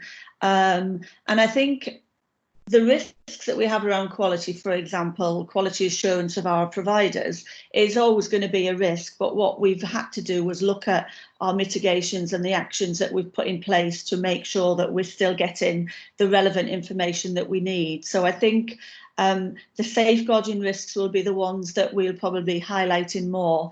But the quality oversight and the predominant risks that we had around various I can't name them all now, I've not got them in front of me, but we looked at quite a few last week and we will be able to bring something. I just need to find out from a governance point of view where that needs to go first. We had the meeting with Pippa last week. I can't remember the plan for those risks, Pippa. So you can come back in. Yeah, so I'll continue that. So we had a meeting across the CCG looking at all risks, and quality was one of those. They will come to the QPOC, as Julie says. So we will get some oversight of those. So you'll be able to see those there, Susan, see what they are. And around the mitigation of the vacant posts that you talked about, we have got very robust systems in place with directors of quality in each of the borough areas. And at the moment I'm providing some oversight to that. So there's a range of mitigations in place whilst we're in this interim period. Okay, and then I'm going to get, I can see, Liz, you've got a question, but I think Ben and Sarah are probably coming in to answer this.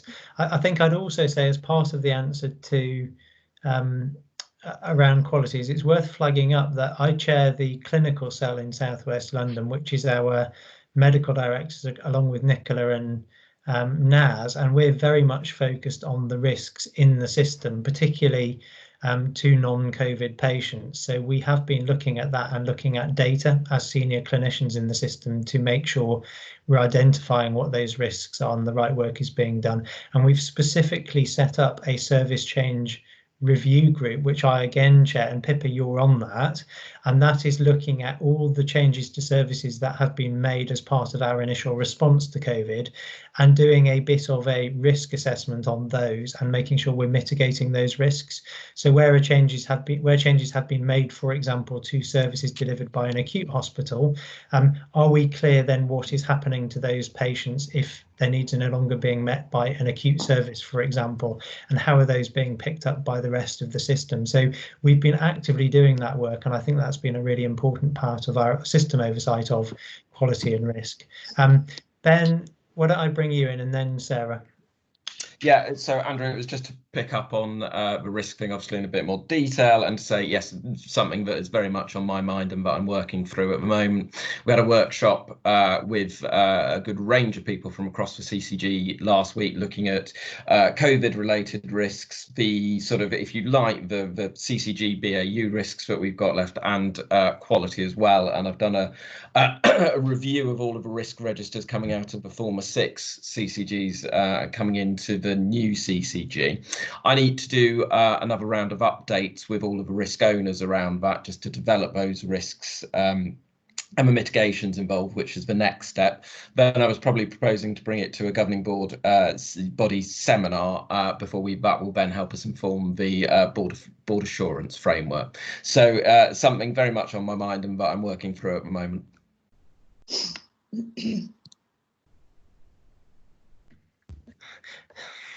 Sorry, Sarah, over to you. I raised my hand instead of unmuting myself. Okay, I will take your question in a moment, Andrew. Firstly, I just wanted to respond on the chief nurse post. I think it's really important that we get that post in. I've had confirmation from NHCI, because I have to get that we can go out to recruit for that yesterday. And I'm also just doing a process internally within the CCG to just sign off salaries and JDs and make sure we've got that in the right place. And then it is my intention to go out to advert for that post as part of my senior team. What I would say, though, is just to echo what Pippa said. We have got strong processes already in place. We've got experienced directors of quality across South West London, and Pippa has very kindly supplied some oversight to that, and I'd like to thank Pippa for her work on that. But I think it's in a good place, and we will ensure going forwards that we get the right person into the senior post as well. Thank you, Sarah. So Liz, let me come to you, and then Dagmar, I can see your hands raised as well, so I'll come to you after Liz. Thanks, Andrew. The other health watchers have asked me to ask about quantitative data and indicators, because I guess the paper that was sent separately, which was the performance report, which isn't strictly part of the agenda, but was sent afterwards, I guess highlighted for us that, you know, that was then, it was a very different world, although there was some commentary in it about COVID.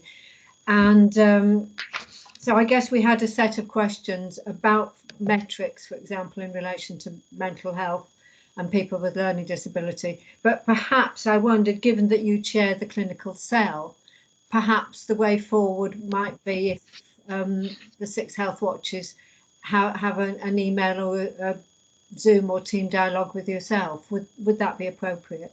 Yeah, if you want to first off put them down in an email. So we sent it to Ben as well. Okay, so let me have a look at that with Ben and the team, and then we can just work out how we best then respond to those and take that forward. Fine, thanks. It may be that that's some additional metrics or data that we do include in quality, and as Pippa said earlier, that's part of what we're looking at as to what should we be monitoring, whether it's qualitative or quantitative. So that's probably very helpful for us to see as well, if that's okay. Yeah. Yes, that's fine. Thank you. Dagmar, let me come to you. Yeah, thanks. Thanks, Julie. I was just wondering, because you're also the lead for equality, and obviously COVID has opened up the issues around disproportionate impact on various groups. And so having an eye on equality impact on how the services had to be reshaped, and even more so looking forward when we are going into recovery. I know that South West London very clearly has said equality, inclusion, diversity is a big emphasis. So I'm very keen that somehow that features in our quality oversight. That's right, Dagmar, and it will, because the equality, diversity and inclusion agenda that Millie, the new independent chair of our South West London integrated care system, has said she will champion, that needs to weave its way into everything that we're doing, and that will of course include how we look at quality and the data related to that, but also then how we approach recovery and build the diverse need that we've got in our various populations into our recovery planning.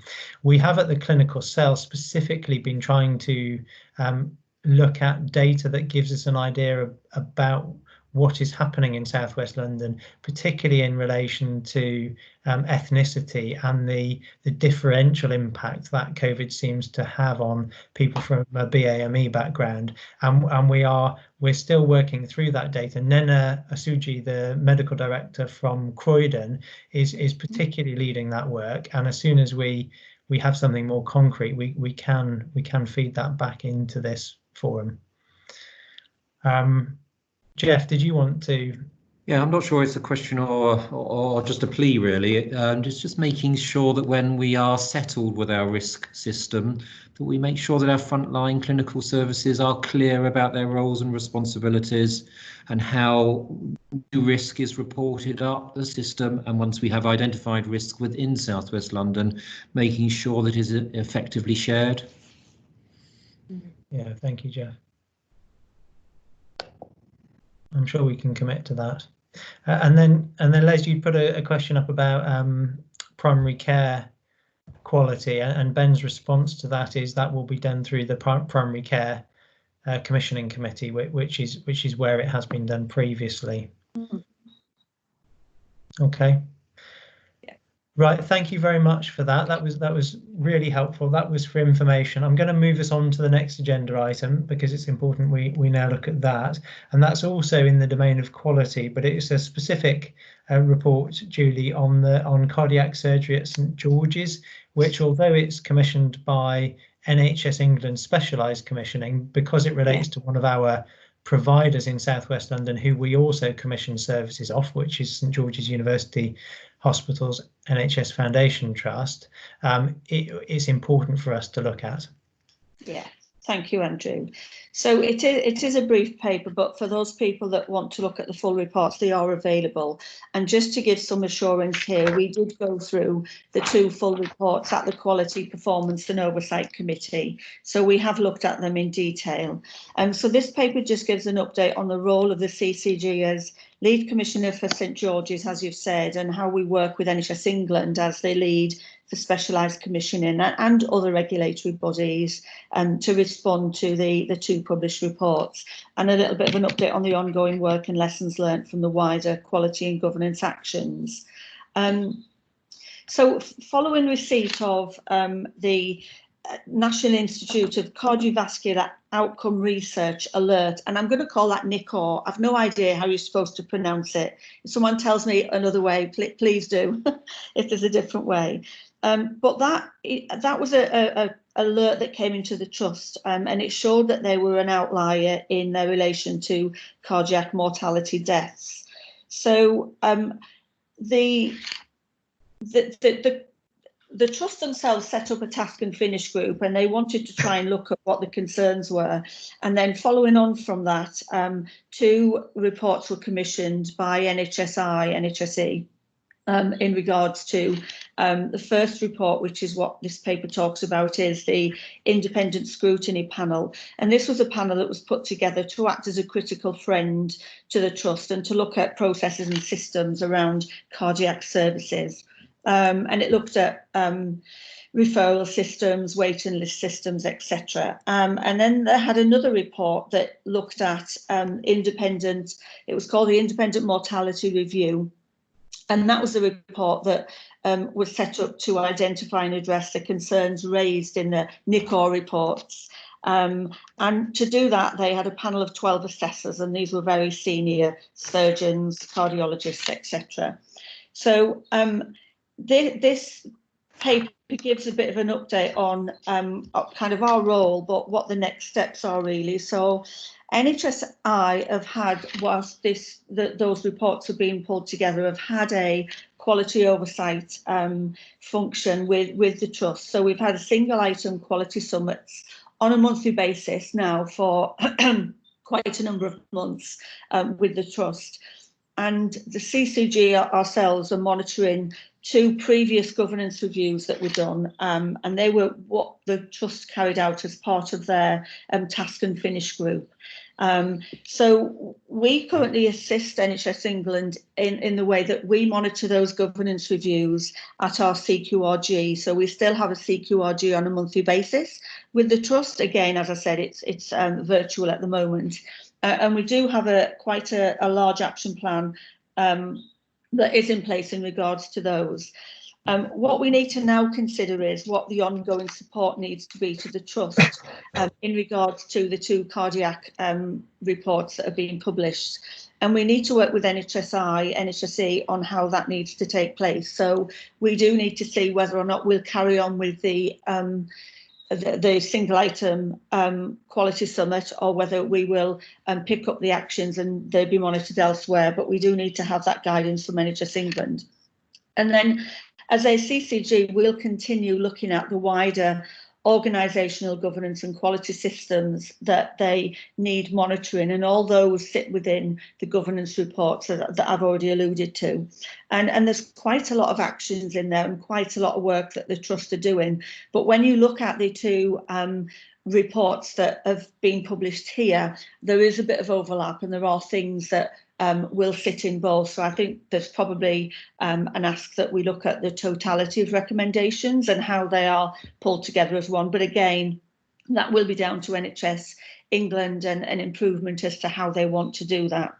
So we'll continue to work jointly with NHSI to support the implementation, and we will continue to have our CQRG, which is taking place, as I say, virtually.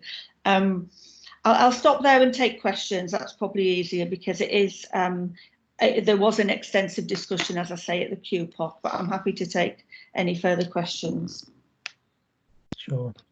I don't know, Nicola, I don't know whether you wanted to say anything, because I know that Wandsworth CCG previously were quite involved in this, and you've got your hand up. So yes, exactly. Sorry, I was putting my hand up at the same time as you were saying that. Thank you. So yeah, I think from the point of view of having been Wandsworth CCG chair and also the cardiovascular lead for Wandsworth CCG.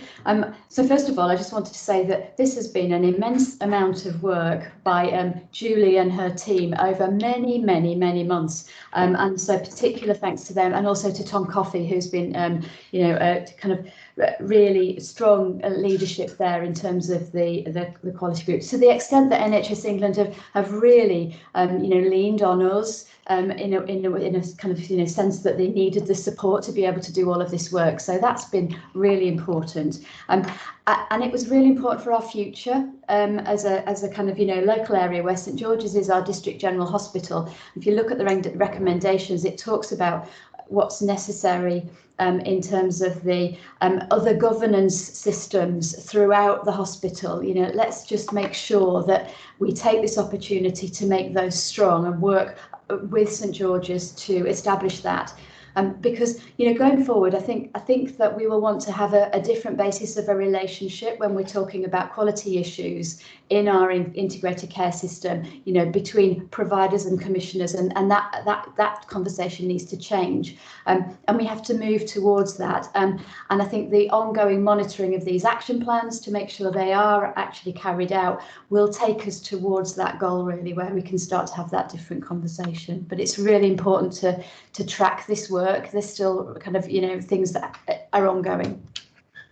Thank you, Nicola. Are there other questions or comments that members of the board would like to make? Susan? Yes, it was just really a comment that was made by Health Watch, actually, was that the fact that we weren't cited on this until it had had a big impact, and whether there's any learning to be had on our surveillance processes so that this won't happen in future.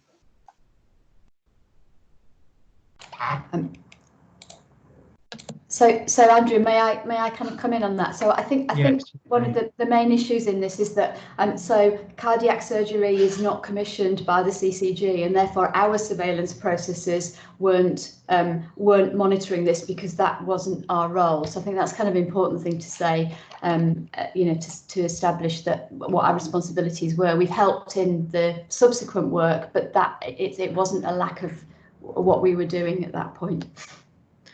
I think, can I just say one thing? Sorry, I was on mute a second ago. Apologies. So we've always had it what we call a quality surveillance group with NHS England, and I can see Gordon. I know Gordon regularly attends that, and there's always the invitation for the local health watches in the boroughs to attend that meeting, so we can have that discussion if that needs to take place, so that they are able to attend that meeting, because we have, I'm hoping Gordon will nod, but we have discussed about this at that quality surveillance group across southwest London. So I think we can involve Health Watch. We maybe need to look at the membership of that meeting and get some further invites out. We can review that, but you should have heard about it. We can look into that. Let me bring in James Blyth, because obviously James, you will have had some involvement in this. Yeah, I mean, extensive involvement really from the point at which it came out. I think it's important to bear in mind the expectations that are on particularly on NHS providers, and particularly were put on foundation trusts, of which St George's is one at the point that they were authorised, and that's to have a really robust quality governance framework internally, and the purpose of that framework is to make sure that surveillance takes place. And also to make sure that the process of commission and contractual oversight of quality is informed by the proper information and the proper board-led scrutiny of quality governance within organisations. This is exactly why, although cardiac surgery is a NHS England Commission service, our response was to really press for the Trust to do further, much more detailed work on those systems of quality governance, exactly to make sure that the lessons from cardiac surgery that might be applicable to system and process and structure and way of working within the Trust were actually learned not just for cardiac surgery, but were for all services. And that is the second item of note, really, and it's detailed within the paper how we've been working with the Trust for that to go forward. So it's a continual process of improvement, and it is worth saying that it's a large and complex organisation, but the focus of our work has been very much on making sure that St George's do improve those systems and processes where needed. And then Pippa, you've got your hand up. Thank you, James. You're muted though, Pippa. Sorry. Okay, so just to add to what's been said, as chair of the Quality Performance and Oversight Committee, what I'm hoping the Chief Nurse will do, along with the Directors of Quality, is build relationships with our providers, because the NHS generally, so I've got a comment which is wider than just St George's, the use of external reports does need to be reviewed, and I know in another role where I'm a non-executive director with a provider, how those and the visibility of those external reports is being considered. So I think in our role as CCGs, how we work with our providers around those external reports going forward, I think will improve the visibility. Thank you, Pippa. Really helpful. Jeff? You're muted, Jeff.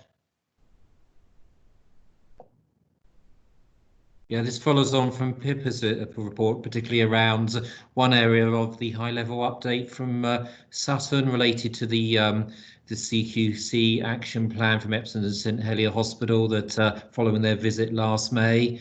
Up until now, there was review of the medicine optimisation at Epsom and St Helier Hospital, and it was a CCG responsibility to ensure that all the actions following a CQ visit was completed. So we just wanted to reassure the committee that we will route this through the Borough Committee and up to the quality routes. And I think we do need to make sure that that happens for any of the providers or external reports, as Pippa has indicated.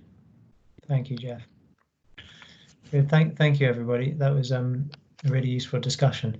Right, I'm going to move us on to the final section of the agenda, which is public questions. Now, we've had a number of questions in over the last 24 hours, and we can't deal with them all in the context of the meeting. But what we will do is make sure we respond to all those questions that have come in by email. There are two particularly relevant ones that I'm going to just read out that we'll take in the meeting. So the first one has come from Kingston and Richmond. The question is, it is understandable in the current coronavirus emergency that some non-virus services have been consolidated in just 1 or 2 hospital or surgery locations across southwest London. I would like reassurance that this is not in danger of becoming a permanent or long-term temporary position without the fullest consultation with medical professionals and the public to ensure that any proposed changes are as transparent and as well known in advance before final decisions are reached. Can you please provide this reassurance? So I will turn to Sarah to respond on this, and the reason particularly to get a response from Sarah is at the moment any decisions like this are not being made by the CCG. So ordinarily service changes in our system would require approval by the CCG when they relate to services for our patients, because we're responsible for healthcare services and to make sure they meet the needs of our patients. At the moment, these decisions are not being taken by the CCG. And so Sarah, as the senior responsible officer for South West London and the Gold Commander, I guess it's probably a question then for you, which is, so the question is around any changes that are made in response to COVID, are they likely to become permanent? And if they are, what sort of consultation would go on before a decision is taken to then make them permanent, I think is the essence of the question.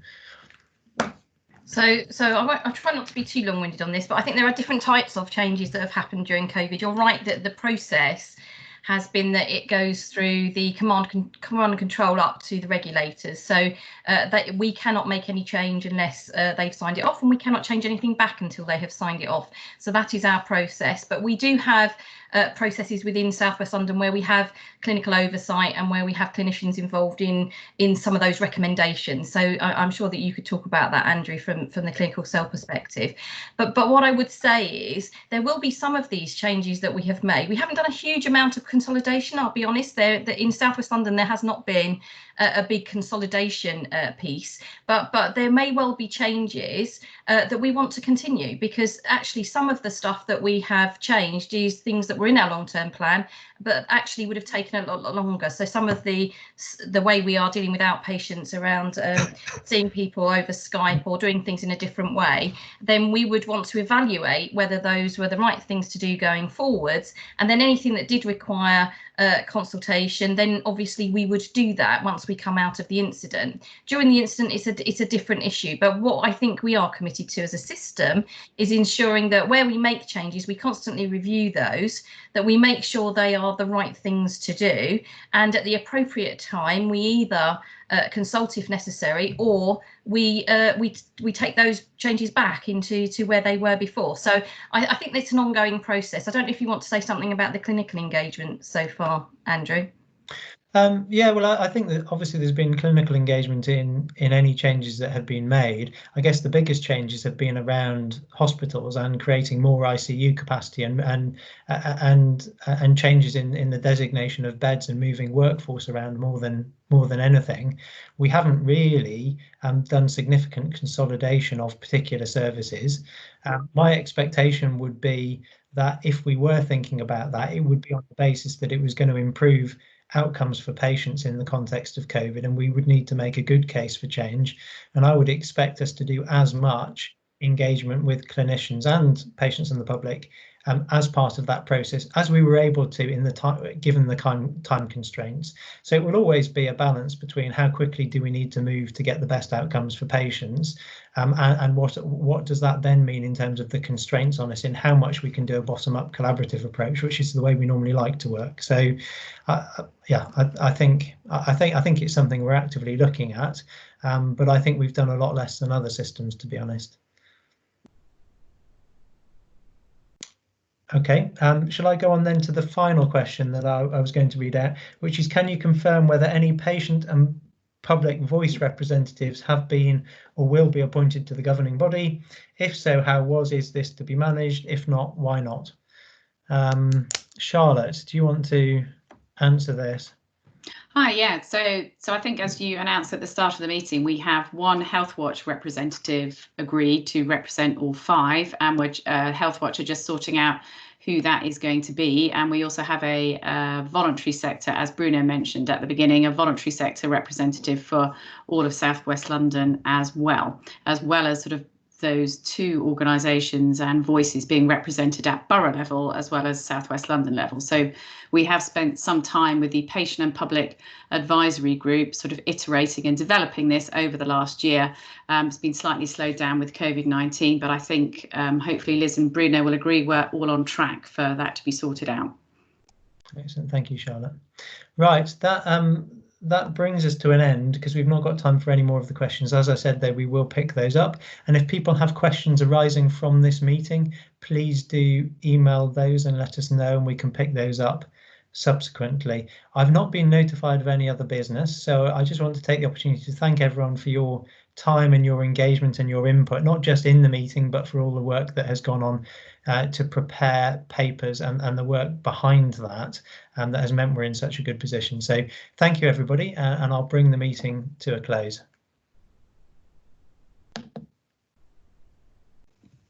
Thank you.